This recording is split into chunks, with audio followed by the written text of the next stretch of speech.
Paano mag-activate ng GCash card? Open mo lang ang iyong GCash app.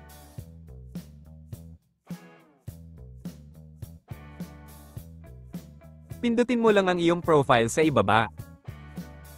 Sunod ay My Linked Accounts at GCash card.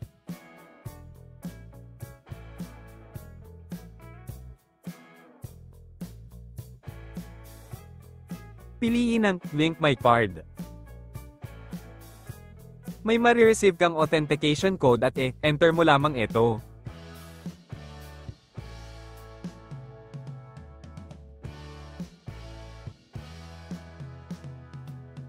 Panghuli ay enter mo lang ang iyong GCash card information.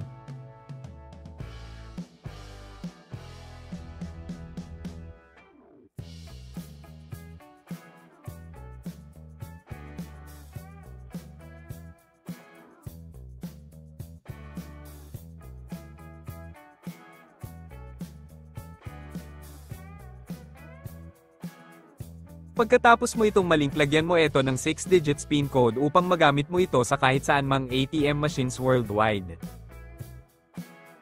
Please like and subscribe for more tutorials.